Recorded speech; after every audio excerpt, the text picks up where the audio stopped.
You're tuned into RBLR, the home of Tampa Bay's RBLR Sports. 4 seconds left. In front. Happy moment. The Tampa Bay Lightning have won the first Stanley Cup. And the Tampa Bay Lightning have won the Stanley Cup. Lightning strikes twice. The Tampa Bay Lightning win their second straight Stanley Cup.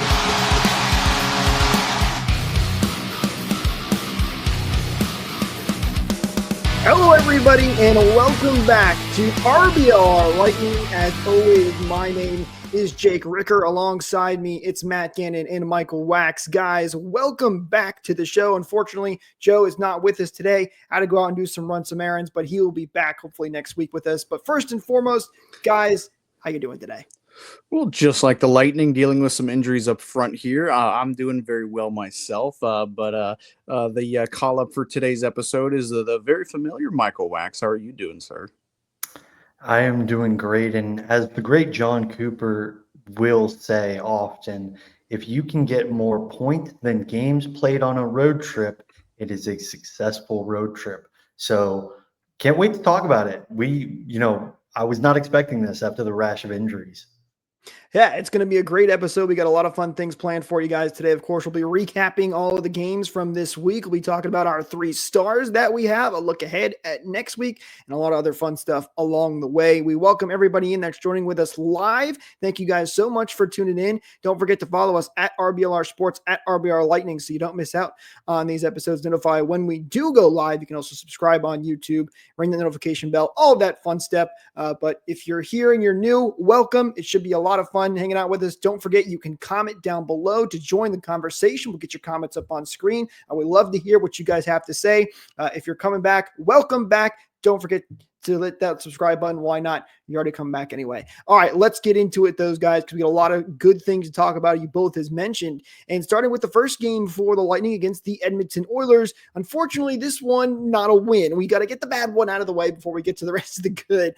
Now, it was a close game. And if you're a hockey fan, I would say a fun game to watch. As a Lightning fan, obviously disappointing because the Lightning lose this one by a final score of 2-1.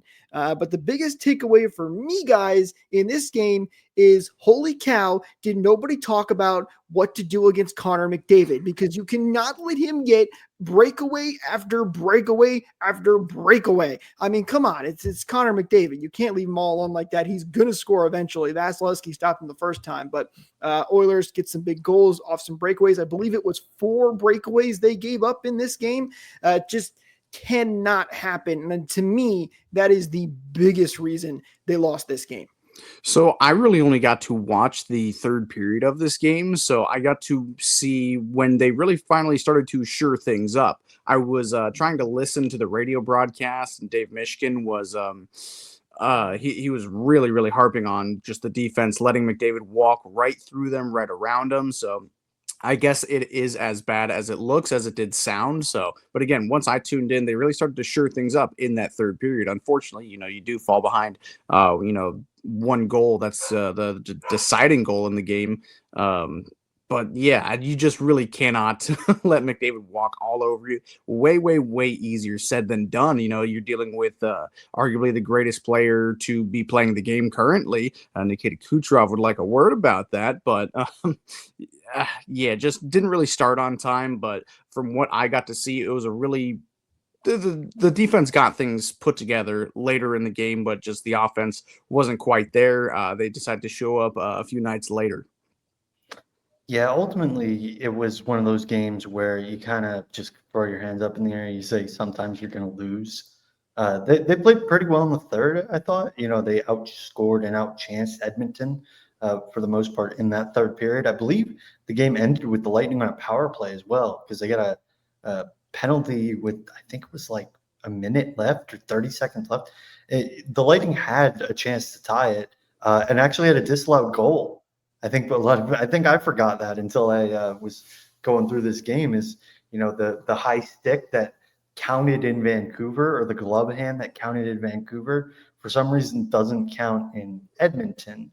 But regardless, I don't think the Lightning really played well enough to win the game, but they played well enough to compete. And sometimes that's really all that you can ask for. So both goals scored by Edmonton were off of breakaways. The first one was Connor McDavid scoring right on the breakaway. The second one was a breakaway, and then Draisaitl followed up on a rebound from that breakaway. But both times, you're letting guys get all alone and get these great chances to convert. Michael, you are right. Edmonton took a penalty at 18-18. So the Lightning had a late power play, and then they did score in this game, but it was waved off. And if you don't remember the play, it was Nick Paul, I believe, who was behind the net, hit it with a high stick. Definitely it was a high stick. It was over the crossbar, but the argument was it hit, I believe it was Ryan Nugent-Hopkins who it hit, or it might have been Draisaitl. I can't remember off the top of my head, but it hit an Edmonton player in front of the net and then went in. Now, I tried looking up the rule book. It's a little hard to find an exact ruling because I believe once it's played by a high stick, it's usually blown dead right there. But because it hit off an Edmonton player, technically, I think there's a scenario where that should have been allowed because it hit off an Edmonton player. If it would have touched a Lightning player, the play gets blown dead there. But either way, it's very hard to sit there and say, oh, that's the reason the Lightning lost the game. That should have counted. We should have gone to overtime. It's like a loser mentality type of thing that people often say. And again, you go back to the breakaways were the biggest problem. Defense wasn't quite there in this one. We did play better in the third, and obviously the offense, you'd like to see more than just one goal scored. But unfortunate is the word I would use for the Lightning, that they were very close to tying this game in the final seconds, just couldn't quite get it done. Yeah, I was too lazy to go look at the rule book, but that's, what I would think is if you high stick the puck, no other Lightning player gets possession of that puck and it hits off an Edmonton player, thus bringing that puck back to life. It's no longer, a dead puck, if you will. Same thing with like a hand pass. If you, bat it out of the zone or, bat it with your hand to an opposing player, that puck is back alive. If you batted it with your hand to one of your teammates, it's a hand pass in the two other zones other than your defensive zone. I think the same rules should apply. Again, I don't know the rules, but to me that just seems like the most. It seems like what makes the most sense. So a little bummed that didn't count, but a lot of people were also saying that the goal never crossed, or the puck never crossed the goal line.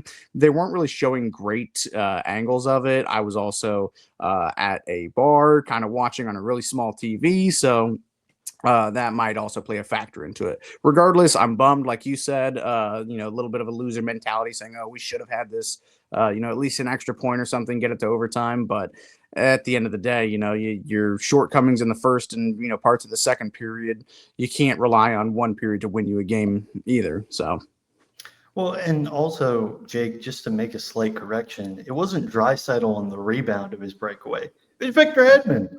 Victor Hedman scored the game-winning goal on Andrei Vasilevsky. Draisaitl got credit for the goal, but it was yes. Hedman. I do want to say, and this will make sense as we continue with these game recaps, I thought Hedman had a terrible game, and come to find out that he was hurt. So, that makes a lot of sense. I was like, this is an uncharacteristically bad game from Hedman. He's making all the wrong decisions. He's a little slow on the puck.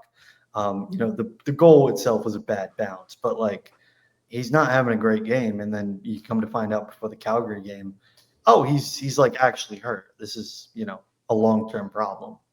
Yeah, if I'm not mistaken, he didn't play parts of the third period at all. Or he didn't really exit the game, but he just wasn't really playing the third period. I can't quite remember, but it was one of these games where he wasn't ruled out. But yeah, he was sitting for most of a period. I'm pretty sure it might have been this game too. Well, the funny thing is he still played 22 minutes in that game. Wow, I might be wrong. So he played a lot. But yeah, the injuries were a problem for the Lightning. And that continued, unfortunately, for them as these games went on, because he does not play in the Calgary game. And a different defenseman got hurt in this one. And of course, that's J.J. Moser, which that was a bigger issue for the Lightning. We'll get to that in a moment. But the good news for the Lightning is despite the extra injuries, this was a great game, especially offensively. They gave up a couple of goals, 3 total against the Flames. Not too bad at all. I think John Cooper specifically said he thought that they defended a lot better in this game, despite giving up a couple. Listen, it's going to happen. But anytime you can put up a snowman on the scoreboard, you know your offense is doing something right. Everybody getting on the score sheet. Kucherov had a goal. He's back in this game, by the way, as well. Braden Point, Sorelli, Hagel, Guentzel again. Geeky gets on the board. He had a fantastic game against the Calgary Flames. In fact, I know, Michael, we were talking about it while we were watching this game, saying that, man, Geeky's played really well. It's unfortunate he doesn't have a goal, and then he finally got one late there as well. So great game offensively. I mean, no notes. Not really anything to really complain about. Power play 3 for 3 in this game too at 100%. I need to go back and check the stats. Now that the full week is over, but I believe after this game, the Lightning were 3rd in the NHL in power play percentage. And this is a team, remember, they started at the bottom and they were very much struggling on the power play, but it's been really, really, really good, especially as of late. But fantastic offensive game. Michael, correct me if I'm wrong on this. This is the 4th time this season the Lightning have put up 8 goals so far. And I mean, they are scoring at a ridiculous rate. It is great to see. Yeah, so I don't have the dates. You're putting me on the spot, but I don't have the dates. It exceeds the franchise record. The franchise record is 3 times in a season. They've now done it 4 times, and we're not even in 2025 yet. Like this team is absurd sometimes. Like, I know compared, like, last year was last year, and like they really did get like pulled together from Nikita Kucherov, and it's an entirely different team. This team, I feel like, isn't out of it at all. Like, at all. There are some games where, like, yeah, like the game sort of gets away from you. But this is a team that, like, if they can score, there might be a problem for the other team. I'm being dead serious. And they can score. I mean, what is it? 4 times with 8+ goals. Like that's crazy. And like you were saying, it was Nikita Kucherov, all Nikita Kucherov last year. And this year it's all Nikita Kucherov. And then a lot of other guys playing up to his level. Well, not up to his level, but playing with him instead of him, being the guy. Like, he was objectively the Hart Trophy winner last year. But it seems like a lot of players are playing with him this year. And they're playing, again, up to his level and not leaving him out on an island. The defense, still a little wishy-washy, but there have been more good defense games, especially as of late recently, than there have been bad games, just all around good games and bad games. Whereas like earlier this season, you'd never knew what you're going to get. You'd get, the 2021 team, and then sometimes you would get, the 2007 team or something like that. But now it seems like they're starting to mold themselves into form, start being, an actual powerhouse in the East again. Like, if that's what we have on our hands, we're putting the league on notice. This game was just a fantastic game. If Joe were here, he would say it was an awful game. He just hates these 8-goal games, I guess. But no, I mean, it was a little shaky at the beginning too. Like, there was, we obviously, fell down 1 goal early in the game. I think it was with, 5 minutes into the game or something like that. An unfortunate, just a bad breakdown defensively, and then an unfortunate air quote pass from Anthony Sorelli on the 2-on-1 that ended up behind Vasilevsky. And then I thought we were going to blow a 3-goal lead. We were up 4-1, and then just an unfortunate play by JJ Moser, who let Nazem Kadri, I hate to say it, score a really cool goal. It was a really cool goal. Okay, hang on, Matt. I don't want to interrupt you, but I'm curious. I'm curious on this, right? It was a cool goal, but because JJ Moser got hurt on this play. He went down, it was down on the ice, and he jumped over him. It's almost a little bit of a dangerous play technically too, because he's jumping over him, and that skate, as we've seen before in hockey, a lot of people wearing neck guards now. Listen, I mean, I don't blame him. It's a split-second decision. He's trying to get around a guy, and it was a cool goal, but a part of me, maybe it's just because I'm a Lightning fan, is like, ooh, that's not good. That could have ended very badly. If it was anyone other than Kadri, and I'm not a Kadri fan whatsoever, I don't think we'd be having this conversation. Like, yes, it is a dangerous play, but it's been done before as well. Like Ryan Getzlaf has a pretty famous goal where the goalie came out to challenge him and he just stepped right over him.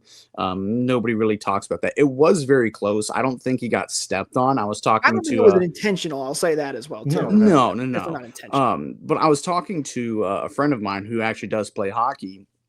And because I always go to him for these things that I might not understand. I was like, what happened to Moser on that? He was like, so he definitely toe picked, but I think he went down before he toe picked. Like, I think he hurt something, and that's what caused him to fully go down and what caused him to toe pick and just fumble the whole play like that. So we can speculate all we want. I don't think any news has come out with him if it's an upper or lower or something, but he thinks he might have pulled something and then toe picked, and then just the whole play fell apart for that Kadri goal. Regardless, skipping all that, it was a 5-goal third period after that. Like, it just kept on coming. I don't know what they did differently, or what the Flames were doing differently. They were really breaking down, and that's obviously the highlight goes to Nikita Kucherov with just an excellent back check that he shorthand.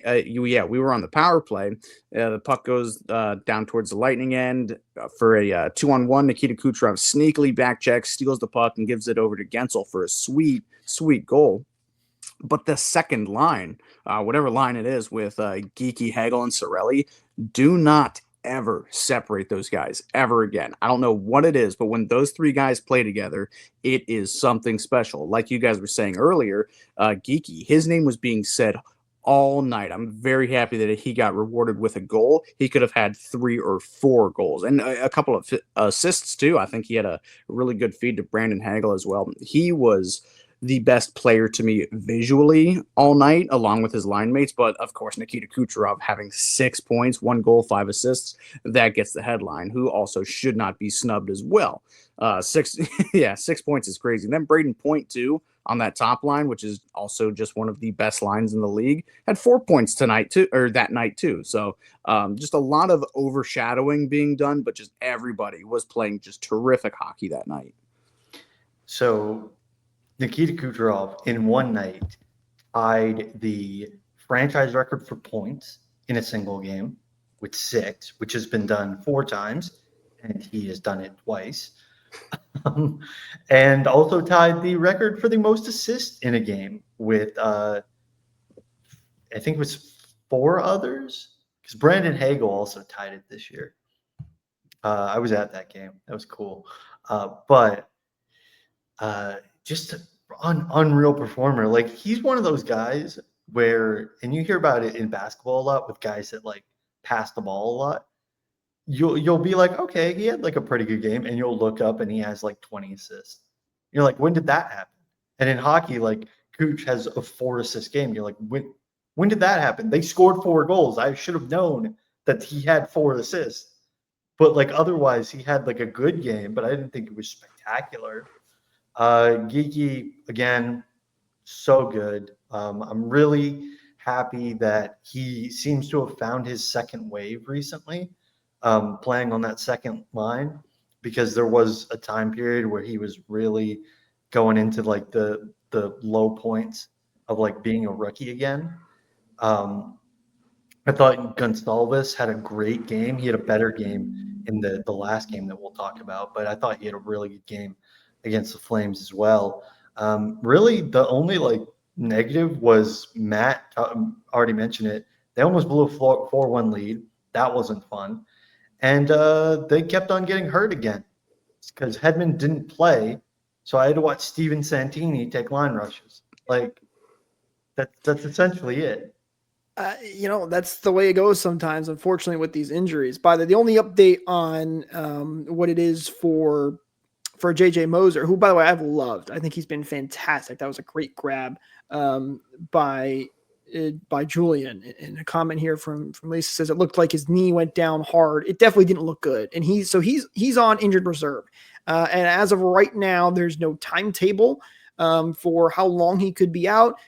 Injured reserve, though, means he's going to be out for a little while. It's you don't want to go on IR. You think about it in football terms, maybe help some people out. Usually on football, when you go on IR, you're out for 4 weeks. And that's 4 whole games. That's a lot for football. So NHL IR is a minimum of 3 games. There you go. Minimum 3 games. I think he's allowed back on Sunday. Like I don't think he's coming back on Sunday. Though. Yeah, No. I'd be surprised. But so IR minimum 3 games. It does seem like he's going to be out for a little bit. I think actually if they say he's out indefinitely, that's worse than IR, which is usually the other way around. But yeah, I will say, not to interrupt you, Jake, I will say it's a positive sign they didn't add him to LTIR because he would have been out a minimum of 10 games or 24 days. So they don't think it's bad enough. And they can always retroactively do it, but they don't think it's bad enough where he's going to miss 7, 8 games. He might miss 5. That's a great point. Yeah, because LTIR is the big one in hockey where you're like, that's not good. He's going to be out for a little while, but luckily that's not. Hopefully he'll be back soon. Definitely not a great injury. I want to hit on a couple of things with you guys talking about Nikita Kucherov. He is currently at 46 points on the season, which is tied for 3rd in the NHL. Nathan MacKinnon leads the league at 50 points. But you have to remember the Lightning have played 28 games this season. That's the least in the NHL. They're the only team at 28 games played. In Colorado, they've played 32 games. So Kucherov has a ton of games in hand. So he also has missed at least 1 game, maybe 2 games. He's played 20. He's played 26 out of 28. Right. There's another part of that. But just in games in hand, Kucherov has it done. So he's looking good for that. Don't forget about Braden Point, who is only 2 goals behind the leader for the goals race. And again, games in hand for him as well. And a comment here from Beverly, Guentzel with a hat trick too in this game. Yes, absolutely. He's at 17 goals on the season with the leader being at 22, which quickly here is Kaprizov. Oh, for real? Well, actually tied with Leon Draisaitl. So both of them at 22, and then Braden Point, who's at 20 goals. Guentzel is at 17. So, yeah, I mean, there's so much good in this game. It's hard to hit everything. We might miss a couple of things because that's how good this game was, especially offensively. And a lot of great going on for the Bolts right now. Guentzel has been fantastic. He's really started to heat up. I think my bold prediction was 60 for him. I think that's a long way off, but hey, he's looking good. I think he's on pace. Like he's close. Is he on pace? It's close. He's at like 56. Come on, Guentzel. Let me go 2 for 2 in my bold prediction. Was it 60? I think 50. I remember 50. I don't know 60. No, he said 60 on No way, did he really? I said 60 to be funny, and then I said maybe 50 is more reasonable, but I said 60 for the fun of it. You said you said he would be the second player to hit 60 in Lightning history. I did. I did not expect that to happen, but hey, if he's even close right now on pace for that, that's fantastic. He doesn't even have the most goals on his team. Exactly. That's how good the Lightning have been offensively. Brandon Hagel, who had his best year with the Lightning, where he hit 30 goals, he's on pace to beat his record. He's gonna shatter it. He is on pace for something ridiculous too. So there are so many bright spots offensively for the Lightning.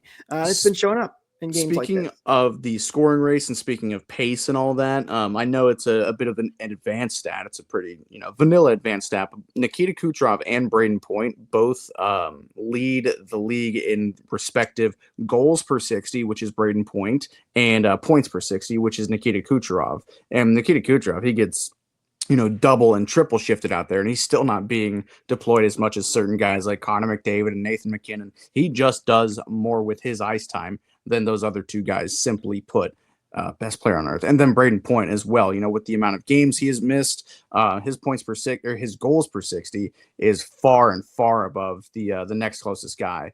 So just 2 pace stats that, if they, got the equal amount of ice time share as some of the other top guys in the league, they would be shattering what they're currently at right now. So doing more with less. Can I bring up a stat before we please move on to the Seattle game? And it's more of a question than a statistic. At what point is Braden Point, pun not intended, going to slow down? Because he is currently shooting 35.7%, which is ridiculous. Those are numbers And one I of the put up highest, in NHL 25. You know, one of the video game numbers. highest numbers in NHL history. He used to be in the 40s. So I guess he has slowed down a little bit, and yet he's still scoring is the thing. See, Like, I think what it is because he's not. Well, this is such a dumb way to put it because this is true. He's not taking very many shots. It seems like this year, and I was starting to kind of get on him early this year because it seemed like he was just passing up opportunities to shoot the puck. Even for just weak, keep it in the zone, get a shot on net type of plays. But it seems like as he's starting to prove, he's scoring 20 goals in 24 games or something like that. He's a lot more methodical with what he is doing with the shots he's taking. And I think it also plays a huge factor into the guys he's playing with. Nikita Kucherov being the best passer in the world that ever has been, just finds a way to perfectly put it on his tape every single time. So I think that plays a huge factor. And of course, that number will come down. It might not even be this year. Some people have, shot 35% over the course of a year. Look at Sam Reinhart last year. But if he can keep it up, that would be crazy. So currently, sorry to interrupt, Jake. Currently, Braden Point has the highest shooting percentage in NHL history if the season were to end today at 35.71. Number 2 is also from this year. It's Adam Gaudette, who has scored on a third of his shots and has 13 goals. So maybe Braden Point's not the only one, but also the NHL record is Charlie Simmer in 80-81, scored on 32.75%. So again, I don't think that Braden Point's going to have a 70-goal season, as this would indicate, an 80-goal season, as this would indicate. But hey, I wouldn't hate it. That seems pretty cool.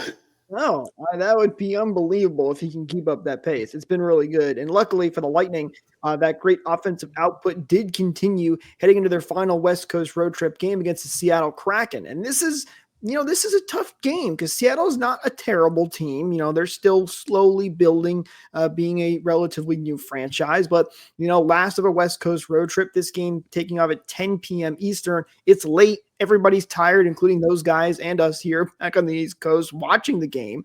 And for a little bit there, it looked like it was going to be one of those trap games. Jonas Johansson in net for this one as well. I should mention that he gets some work in, which is good to see because it's very hard being Vasilevsky's backup when you basically never play. But Seattle strikes first on the power play, and the defense was not good early in the first 10 minutes, really, this first period. Seattle was getting a ton of chances. The fact that they only scored 1 goal on this power play is quite honestly a miracle because they were getting a lot of great chances. But after those 10 minutes, the Lightning started to settle in.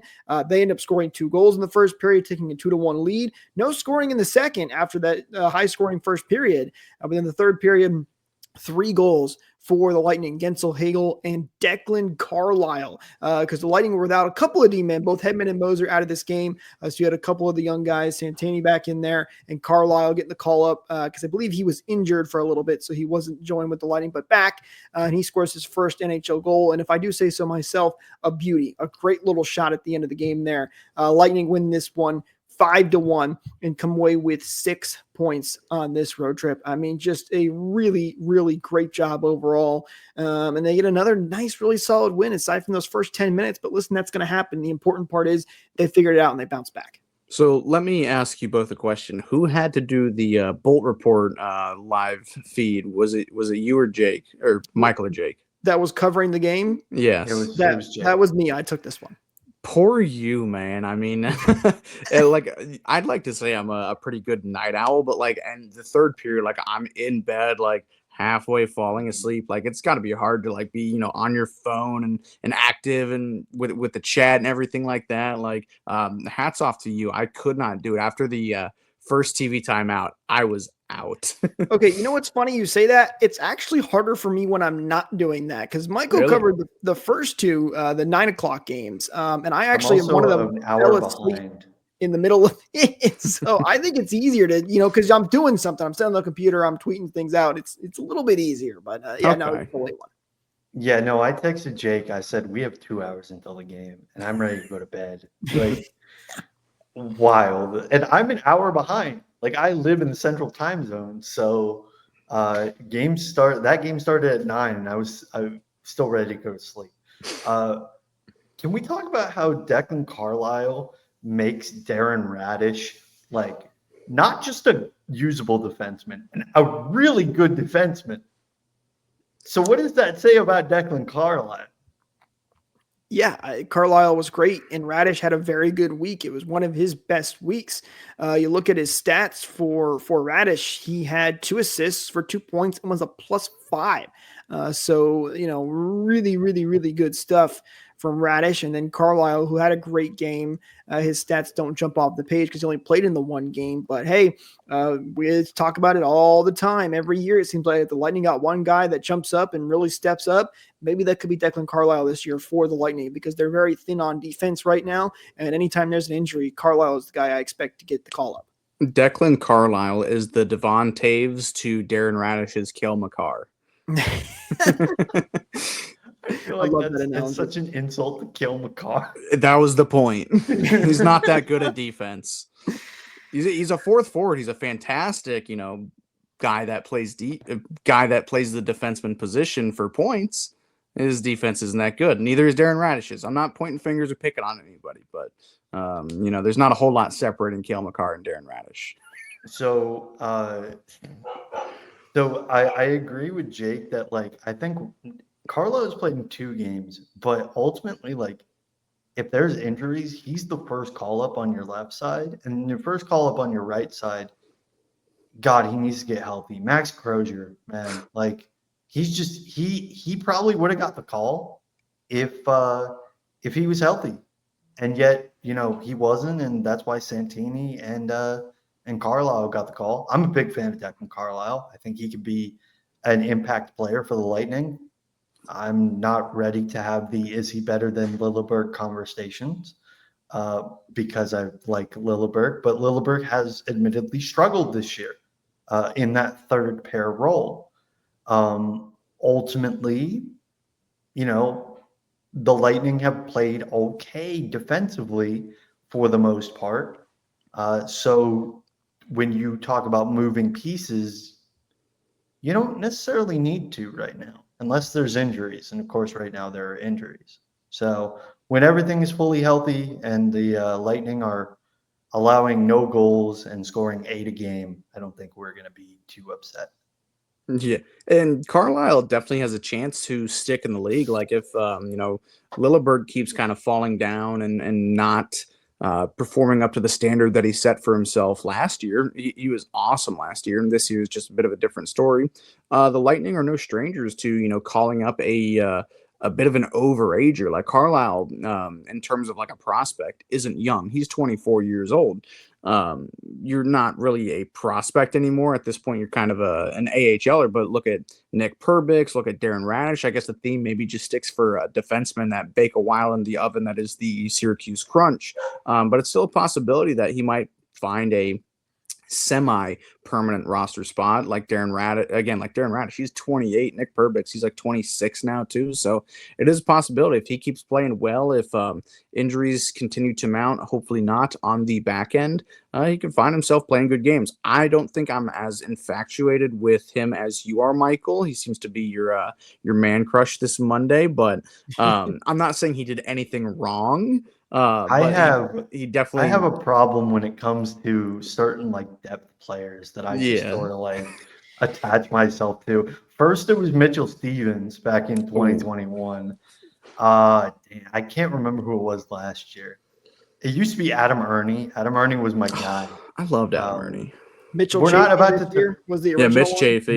Mitchell, the big dog, Mitchell Chafee. Big dog. Yeah. He's still that guy, by the way. He's scoring 20 goals, and I'm right in my prediction, Jake.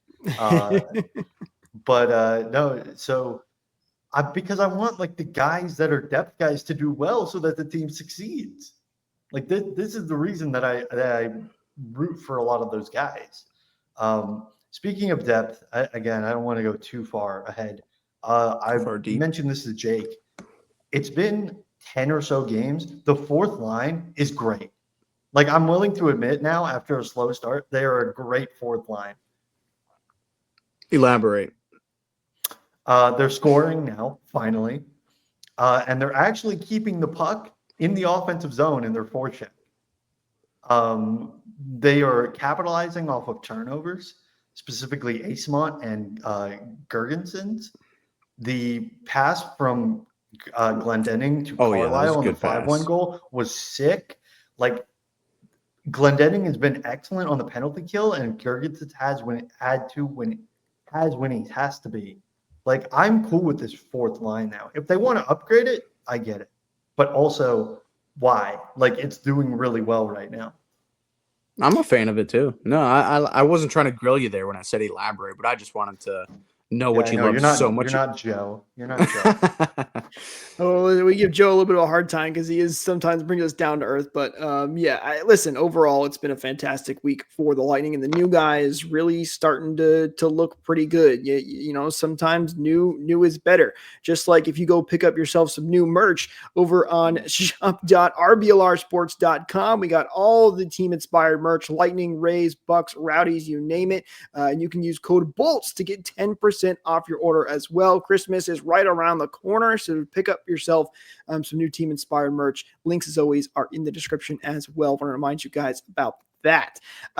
Great week for the Lightning. They get a bunch of points, and they now get to come home, play a couple of home games. Granted, it won't be for long, and then they got a couple of road games mixed in, but we'll get more into that when we get to the look ahead for the Lightning in the schedules. Let's get to our 3 stars of the week for this week. And honestly, it was really hard to do because there were so many guys that played so well. If you look at the stats for the Lightning, there are a lot of great things to look at.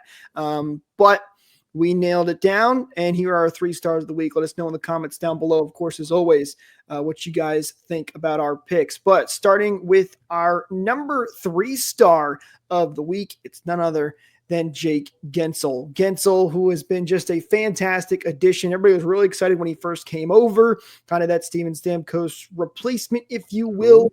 And wow, I heard that. That is mean. That is mean. But Jake Guentzel, fantastic job for him. He gets 5 goals, 1 assist for 6 total points, and was a +3. His offense has really turned up to an 11 right now, and hopefully that can continue for Jake Guentzel. His offense has turned up to a 59. Still an odd number, but no, man, what a player he's turning out to be. I think we gush over him every week now. Like this is like I can't remember how many times he's been on this star list because he keeps finding his way on it. He's on a 6-game goal streak, I want to say. That is correct, which is 2 away from the tying the franchise record, by the way. Who holds that? Do you know? They showed it on the graphic, and off the top of my head, I cannot remember. Was it the franchise record for goal streak, or was it the franchise record for goal streak with their first season? I believe that as well. Yes, correct. Okay. I think it was with their first season, and I can't remember. Okay, because it's Brian Bradley. Okay. Yes, that's right. Brian newly Bradley. minted Lightning Hall of Fame Brian Bradley. There you go. Correct. Regardless, this has broken Jake Guentzel's personal record for goal streak. I think his longest was 5, or maybe it tied it. Regardless, he is just playing, some of the best hockey he ever has, and he's been a terrific player for, over or close to a decade now. So, just fitting in perfectly. He's the puzzle piece that we were missing. It's a shame he couldn't have come over to this team a little bit sooner, but regardless, the line that he plays with, Kucherov and Point, he's not just a beneficiary of the two. He excels with them. He plays very well with those 2 guys. So I don't know if they're going to be relevant in a little bit in this conversation, so I'll leave it at that. So I'm really bad at math. So I recently, just spitballing, I was definitely way off when it comes to Jake Guentzel's goal pace. Sorry, Jake. He is only projected for 49 .78 goals, so 50 goals, not Come 60 on, Michael. goals. Why you gotta do that to me? Make me. I went to the college of optional math. Okay, like what do you want? He's been so good. Like I don't know. I can't believe I'm going to say this. I don't know if we've had a better even strength goal scorer since like Stamkos in like 2015. Like it's been a long time since we had He's got a good point, though. even strength goal scorer like that, because you look at Braden Point right now, 11 of his 20 goals are on the power play. Like maybe Braden Point a couple of seasons ago is that guy, but Jake Guentzel, he's always putting himself in the right position. Like I really do appreciate the fact that instead of having a complimentary piece as the third member of that line, you just took Brandon Hagel and dialed him up to 20, and you have a star on that line. So, and Hagel is still doing his thing on the second line. So you have both of those guys. Really, really happy with the way that it's gone. And I think that Jake Guentzel going from assist guy to Nikita Kucherov, or from assist guy to Nikita Kucherov to goal scorer getting passes from Nikita Kucherov is more of what we were expecting. Like at the beginning of the year, it was weird that Kuch was scoring all the goals that Guentzel was feeding, but now it seems like the universe has corrected itself.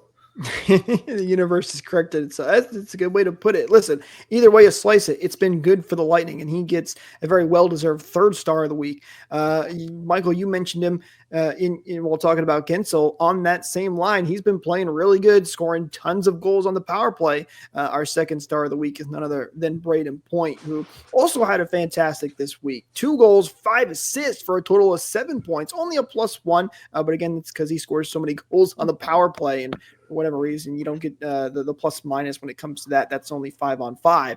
But Braden Point, second star of the week.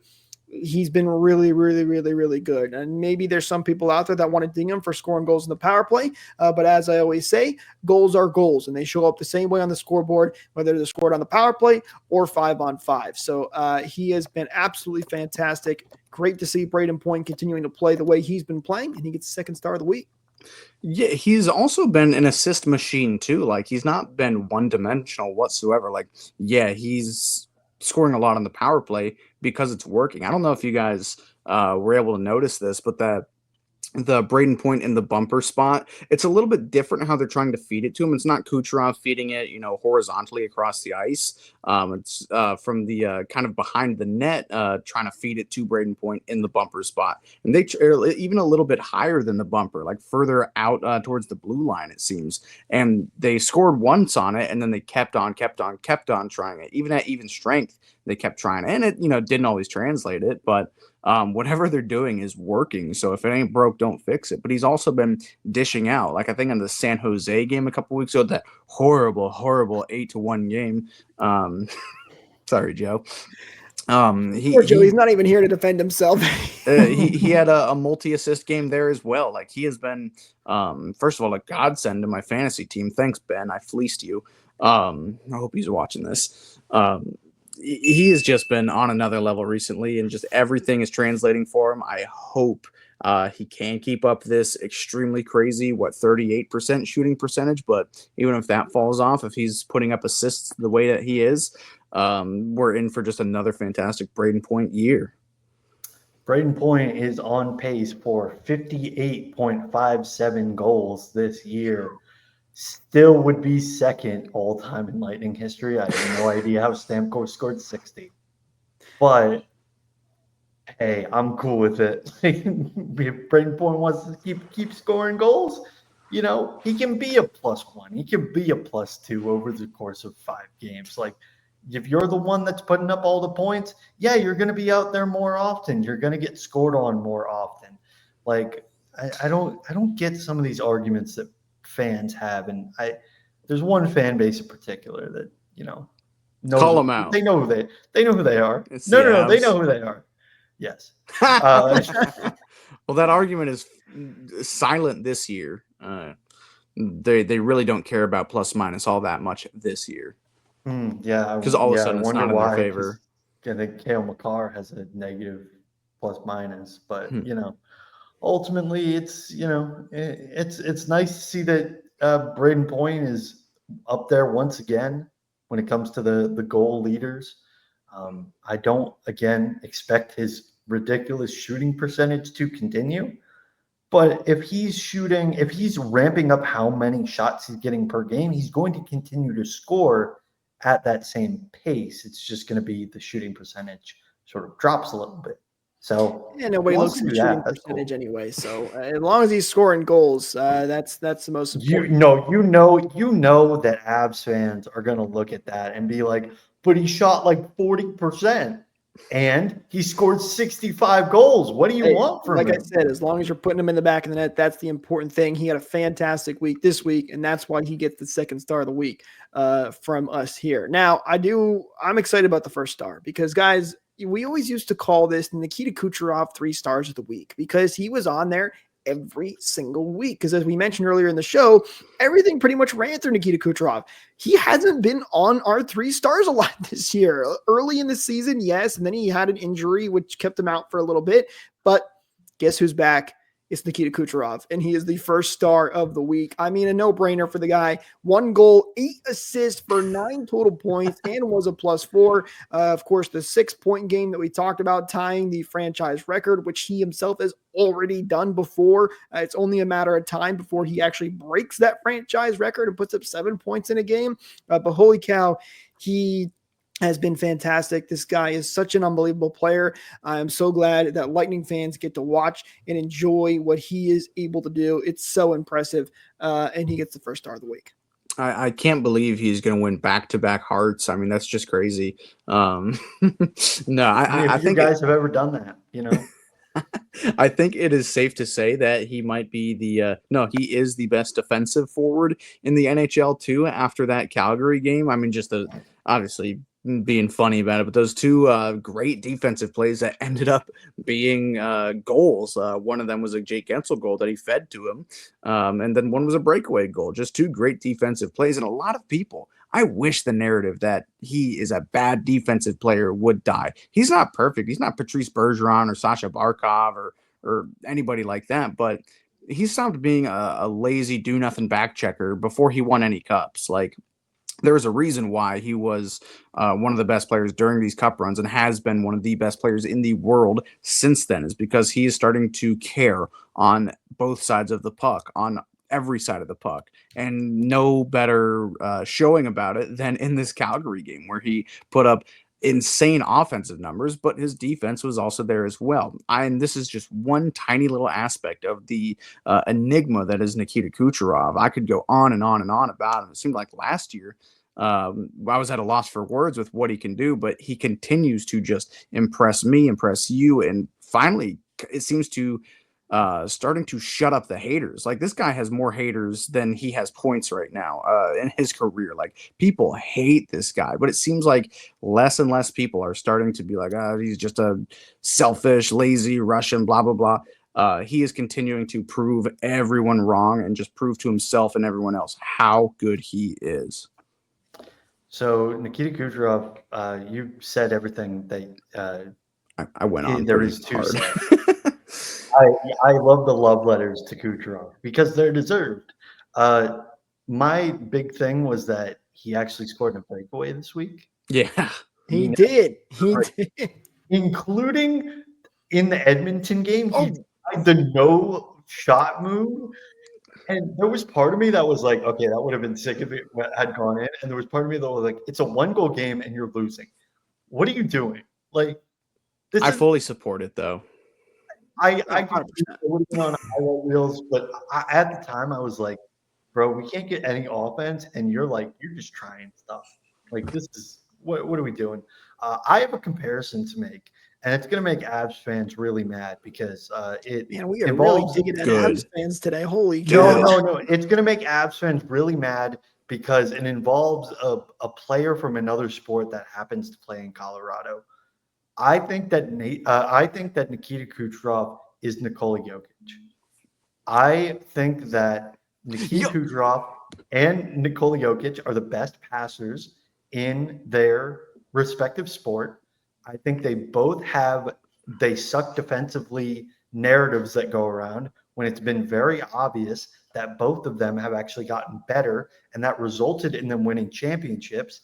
And I think they both got robbed of an MVP over a couple of years ago. So I think they're the same player. And if Ab fan want to come at me, come at me. But honestly, like, they have very similar resumes. If you think about it, they are very similar players. They also both hate the media. I was about to say their demeanor is almost identical to just they never look like they're happy at all. Yeah. But that was the comparison that I kept on like coming up with because I love that. Yeah. I love that, Michael. I'm stealing that. That will make Avs fans real angry, and I love that.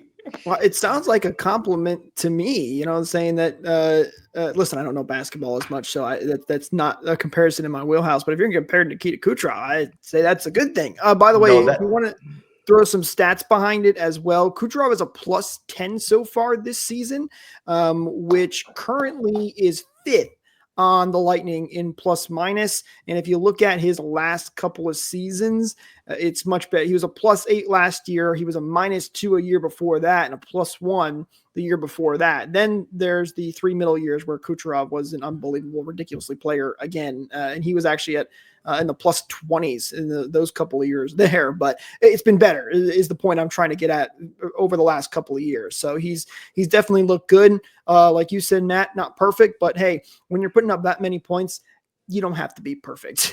Rename the Selke Trophy after him. Remember when he was a +38 on the triplets? Yes. +38. Oh my. The year they went to the Cup Finals.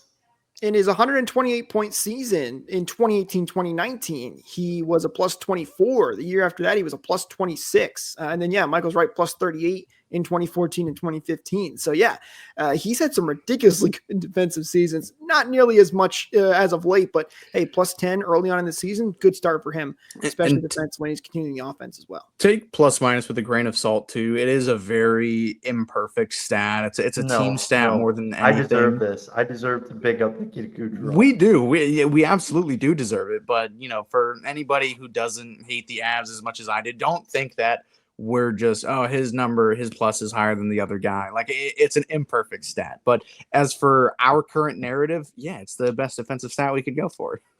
By the way, did you see, for people that say Kucherov does not care, did you see his smile when Declan Carlisle scored? No, I didn't. That dude, he doesn't have a lot of on-ice emotion if he's not the one scoring a goal or on the ice. That dude was smiling from ear to ear. He was so happy.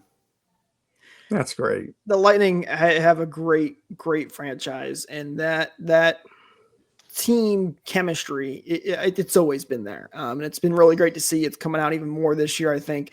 It's been fun. The Lightning have been winning games, and things have been going well. So our 3 stars of the week, Guentzel, Point, and Kucherov. I mean, there could have been a lot more. Let us know down in the comments below. Do you agree? Do you disagree? There's someone else you would have put in there. We'd love to hear what you guys have to say as well. All right, it's time to look at the road ahead here for the Tampa Bay Lightning, and they are coming back home. Next game against the Columbus Blue Jackets at Amalie Arena, which is tomorrow, Tuesday the 17th at 7 p.m. Eastern. And then they will be playing the St. Louis Blues on Thursday at 7 p.m. Eastern. Then you have 2 days off before they get set for a back-to-back with the Florida Panthers. So they'll be playing the Panthers at home on Sunday at 5 p.m. Eastern. So a little bit of an earlier game on that one. That one at Amalie Arena. So a 3-game homestand here for the Lightning. And then they head down to Sunrise to take on the Panthers the 23rd in the second half of that back-to-back at 7 p.m. Eastern. So a little bit of a weird schedule when it comes to, you got the 2 games coming up here, another 2 days off after those 2, and then the back-to-back with the same team. But I kind of like this back-to-back. You get the 2 rivals playing each other. It's not really a lot of travel. You're only going down to Sunrise, which is nice. Not like you're traveling crazy far away, but those are definitely the 2 biggest games, I would say, guys, on this schedule here upcoming this week is those 2 games against the Florida Panthers, with them being not only our in-state rival, but one of the top teams in the NHL still. And the Panthers are not having too good of a stretch right now. They've been shut out in back-to-back games, so it only makes sense they're going to hang 10 on us each game. No, I mean, in the simplest terms, it should be a pretty easy week. If the Panthers want to continue playing the way that they're playing, Columbus, obviously, they're kind of still a bottom for your team. St. Louis has been playing really good hockey ever since they made their coaching change. I'm going to be in attendance for that game, so hopefully Jim Montgomery forgets how to coach for that one single game. It seems like the Blues always have our number. I'm not sure why, but anyway. Weird games. They are, but anyway, this should hopefully be a pretty easy week. Again, it's hard to follow up the week that was with 6 out of 8 points on a West Coast road trip. Hopefully, they can continue and bring some of that swagger from the West Coast back home with them, and even a little further south in Sunrise, Florida. I mean, I hope they go 4-0. I don't think that's realistic. 3-1. The good thing about this back-to-back is that both teams are experiencing the same thing. They're both traveling. Like one game's in Tampa, one game's in Sunrise. Like a great comment here from Lisa, not to interrupt you, Michael, but we know how to declaw the fur ball. I've never heard them call the fur balls. I love that. Either. I love calling their arena the litter box. Hey, it's right. It's as they say in college football, when you play your rivals, it's rivalry week, right? So we got to get all our jabs going to the Florida Panthers. Those are always fun games, and they should be. And I will say this: rivalry weekend. Yeah, exactly. I'm glad the Panthers are good, and because remember, this used to be the Lightning would blow the Panthers out every single time. I remember when they did that. What was it like the in-state cup? For a couple of years there, and the Lightning won it every time because it was a one-sided contest. At least we get some now fun competitive games. Those are going to be playoff-like games when the Lightning take on the Panthers. Yeah, it's like when your little brother, starts hitting the gym, like you'll still beat him up, but, he can do a little bit more damage now. We're just going after everyone. Being pretty delusional right now. We did lose in 5 games last year, but fluke. I will say that we are on pace if we win our next game to be ahead of them in points percentage. Like, again, guys, this is a better team than it was last year. So, yeah, I mean, you look at the standings right now for the Lightning, 28 games played. Boston and these are the teams that are in front of them. Boston at 32, Florida at 31, and Toronto at 31.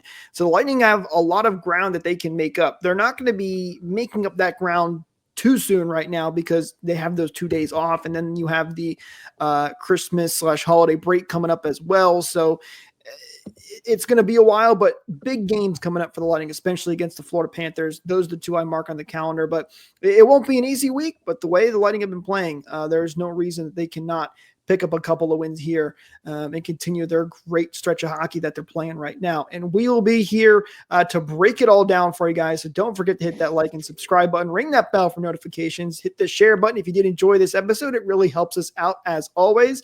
Hopefully we'll be back maybe Monday, although the game is at 7 p.m. Eastern, so we might move around a little bit, but be sure to follow us at RBLR Sports, at RBLR Lightning, so you don't miss out when we do go live to recap all that. But guys, that's going to do it for us in this one. Thank you so much for watching. We'll talk to you next time. Go Bolts!